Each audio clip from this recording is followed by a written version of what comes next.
We are back with some more Legacy League, and we are here in the bye week, first bye week of the cycle, week 6. It's an early bye week, comes at a decent time. We had Christian Kirksey hurt for quite some time. He missed, I think, the last 3 or 4 games.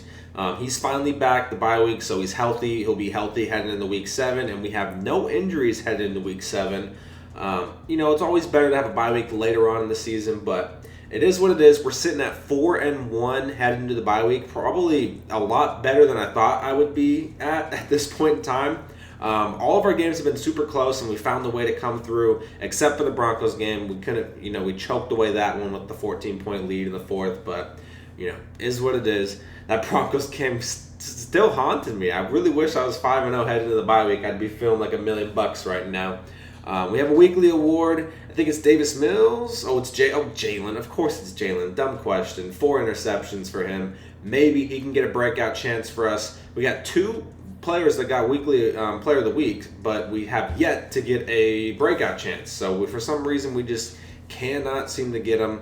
We got a bye week here. We'll discuss our plans. This is going to be a shorter video, just going over our team stats and the league and kind of just getting you guys up to date with stuff. Coach, you have to be happy heading into your bye week in first place. Any special plans? Team bonding retreat, which is more morale minus awareness. We got stay grinding, which is plus XP and less stamina. Self scouting, which is plus awareness minus, I'm assuming that's stamina, STA. I'm stuck between these two. Morale is always nice. I'll give the guys the rest. I'm going to go with the team bonding retreat, get the morale up. The high morale is always good, so we'll get the morale boost. Team bonding treat held by the players had brought the team closer together, plus 10 morale. Players are having a tough time getting back to the swing of things, following time off, minus 5 awareness for all players in our next game. Okay, I guess we'll just have to take that trade-off. Manage the staff, I don't think we have 20 yet. We still got 9, so it is what it is. But we do have 5 players we can focus train now. So once we get to 20, we'll have that 6th player, which is just freaking huge. Negotiations. You guys really haven't said much in the comments. I'm kind of just going to go through everyone and give you guys my thoughts, and maybe you guys can say what you think we should do.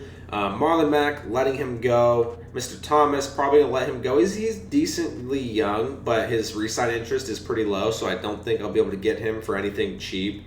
Gruger Hill, I'm kind of on the fence. His re-sign interest is horrible, and he's 28, he's getting close to 30. I would like to re-sign him because I think he leads my team in sacks right now, but the re-sign interest is so bad that I just don't know if I can get him. Philip Dorsett, he's a decent depth piece. I might keep him around.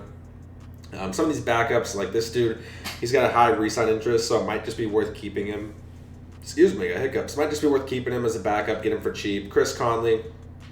Out of him and Philip Dorsett, I'm not going to keep both. So one might stay, one might go. T.Y., I'm not re-signing him, even though he's played really good for us so far. No chance for me re-signing T.Y. I'm going to let him just walk. He's here for a 1-year rental, and then we'll figure it out. Another backup receiver, we get Cashman. Another backup might re-sign Rex. I'm going to let go as well. He's old. I want some young guys out there. Rasheem Green, solid backup. Brooks, probably let him go. Jenkins, probably let him go. Sharping, he's a decent backup. We'll probably try to keep him around. KPL, he's old. We're going to let him bounce as well. Mr. Brown, also old. He's getting almost pushing 30. His re-sign interest isn't that bad, so it's tempting to keep him, but I think I'm going to let him go again. A lot of these guys are just a lot of backups, and probably going to let most of them go. And if we do that, as you see in the right-hand corner, we have $71 million headed into next year, so worst case scenario, we're going to have between like 55 and 60 million, I think, if we sign quite a bit of these backups and keep them around to head into our first offseason with. I'm not going to go crazy. Obviously, these series are 5-6 seasons long. I can't just splash all my money year one and then, then we can't re-sign players and stuff like that. So I'm not just going to dump all my money in the first offseason, but I am going to be trying to go after someone. If there's a big name player, we have the money early on to try to splash right away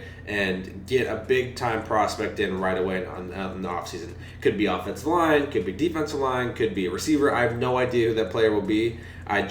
We have the money capable of doing that, so I will be doing that. The division looking solid. We're 4-1. Tennessee at 3-2. Jags 3-3. Colts 1-5. So solid so far in the division.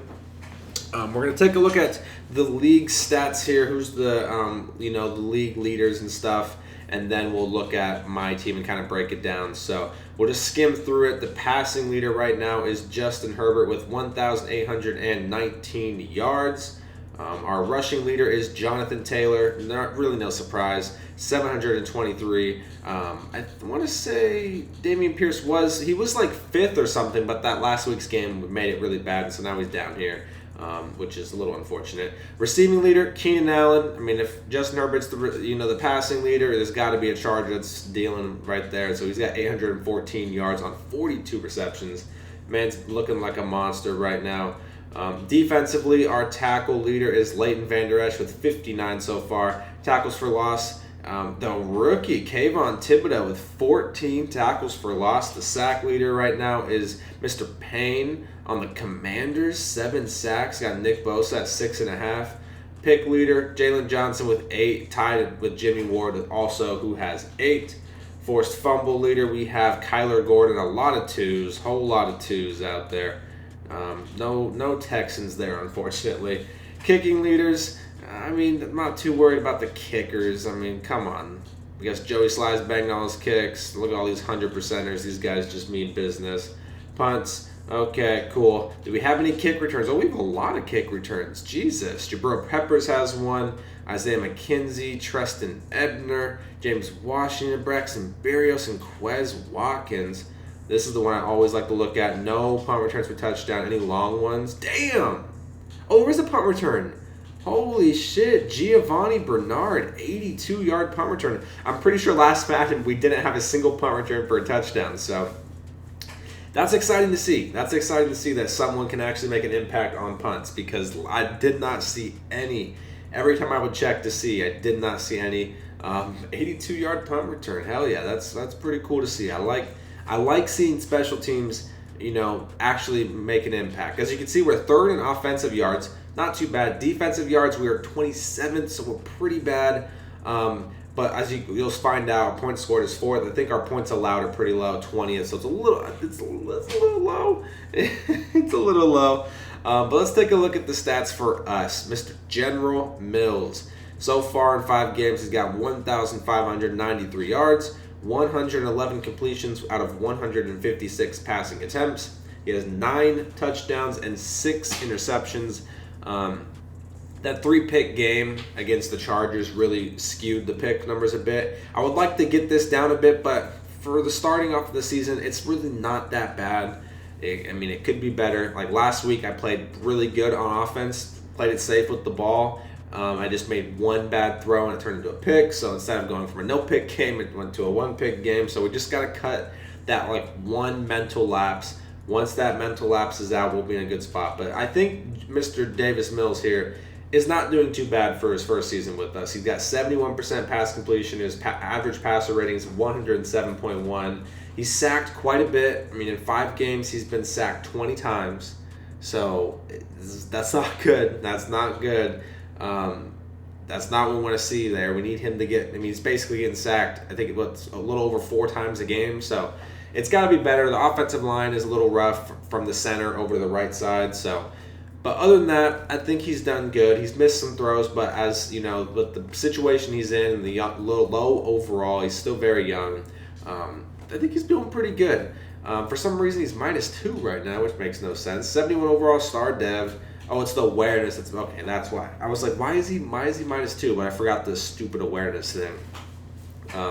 But he's getting there. It'd be nice if I could somehow get blessed with a dev opportunity. I don't know if he's going to be good enough to get an end of season bump up to superstar. It would be awesome to get him superstar and really start developing him.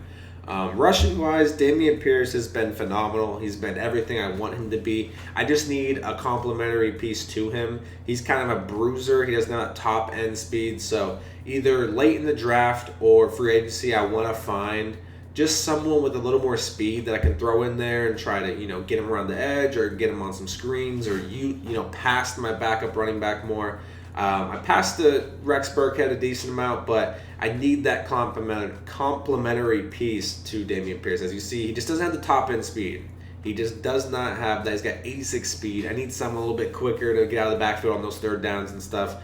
Rex can get the job done this year, but we need someone. We need some younger guys out there to help Pierce. But he's been good. 78 carries for 409 yards and 7 touchdowns. That's with not playing that week 1 game in the sim. For some reason, he didn't start in that sim, so it is what it is. Averaging 81.8 yards per game, 3 fumbles. He's had a bit of a fumble problem here as of the last couple games, but I don't think that's going to be a problem going forward.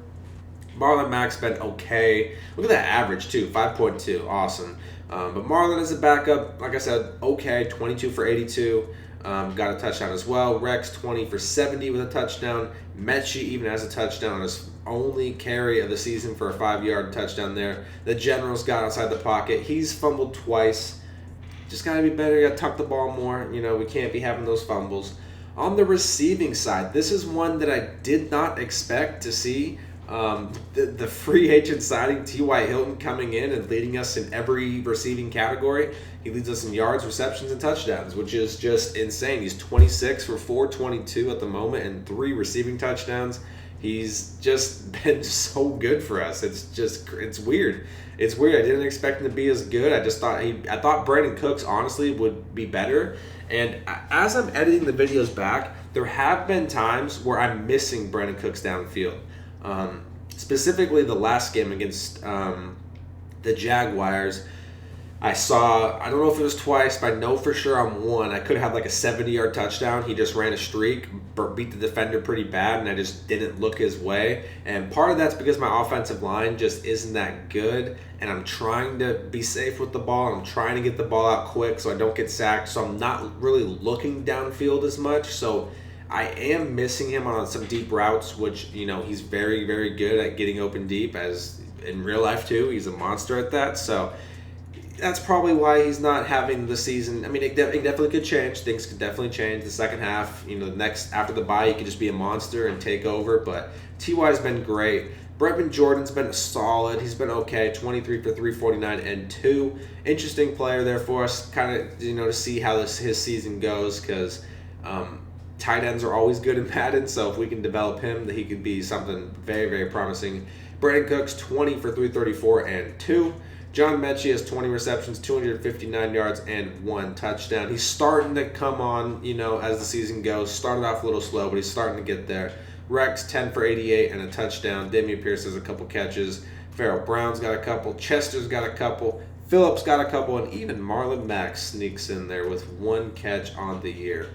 Sacks, Titus Howard has been terrible. He's the main one that's just getting beat left and right, which sucks because he's still kind of young at 26, but it's just not working out for the man. I don't know what it is. He's getting absolutely shredded on that right-hand side, and it's very bad. We're going to have to replace him. Rookie Kenyon Green is the second with 3 sacks. Our right guard's at 2. Justin Britt with 1. But it's mainly Titus Howard. He just gets shredded. I don't know what it is. He's just getting absolutely smacked around out there. Our tackle leader is Jalen. Our tackle for loss leader is Gruger Hill. And he's also our sack leader. So that's why I'm like, do I keep this dude? But his re-sign interest is so low. So it's like, well, I don't want to overpay for a 28-year-old, like 75 overall. I don't want to do that. But he's playing phenomenal for us with 12 tackles for loss right now. Malik Collins with 7. Jerry Hughes with 6. A couple linebackers down there. And like I said, he leads us in sacks. He's got 5.5 sacks. He's a 4-3 outside linebacker. It's not a 3-4 that I run, so he's just getting pressure consistently on those blitzes and getting home, which is huge for us because our defensive line is not the best. I mean, Malik Collins has 2. Jerry Hughes has 2. Roy Lopez got 1. Eric Murray's got 1. One of our backup ends has 1. Another backup end has a half a sack, so we're just not getting that pressure unless I blitz. And thankfully, he's been doing pretty good. So tempted to keep him around. I just don't know if this re-sign interest being so low, if I can, unfortunately. Our pick leader is Jalen. That's boosted off last week's game with the 4 picks. He's got 5 picks for us. We got a lot of interceptions. Eric Murray's got 3. Derek Stingley's got 3. Gruger with 2. Tariq's got 2. Christian Harris has 2. And Kirksey's got 1. So we're making plays on the defensive side. Couple fumbles. Derek Stingley, Gruger Hill, and Terrence Brooks with 3 forced fumbles. Do we have? We don't got no safeties. We got no blocks. Yeah, how many defensive touchdowns? Just 2. Christian Harris and Gruger. Gruger Hill, he's everywhere. He might be one of our best defenders on the season so far. I mean, I know we've played 5 games, but the boy's been phenomenal. Leads us in tackles for loss, sacks. I think he's second in picks. Also the forced fumble. He's just been so good. So it's gonna suck losing him, especially if he keeps playing like this. Kaimi made all my extra points, missed 2 field goals. I mean, those are on me. Can't blame the man. He's banged a lot of long field goals for us, so he's doing pretty good for us. Our punter is our punter. I mean, he's got 3 inside the 20. Cool, I guess. Not much Tremont Smith, whatever you want to call it. Not much on kick returns, only a 28-yarder. Same thing on punt returns. 14 is our longest, so not much going on there.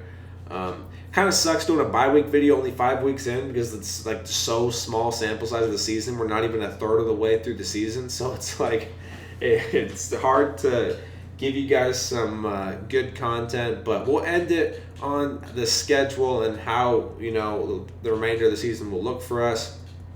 After the bye, we head on to the Raiders, who are having a rough start this season. Then we have our first matchup with the Tennessee Titans, which will be a big one. We have the Philadelphia Eagles. It's the same Eagles user as every Madden. Those games are always tough. We got the Giants. We got the Commanders, who are first in that division. I want to say he's 4-1, so he's off to a really good start. You got the Dolphins with Tyreek Hill. You got Grady. This is a very important game for us because we have the Browns picks, and the Browns started off pretty good. He's 3-1 or 4-1 or something like that right now.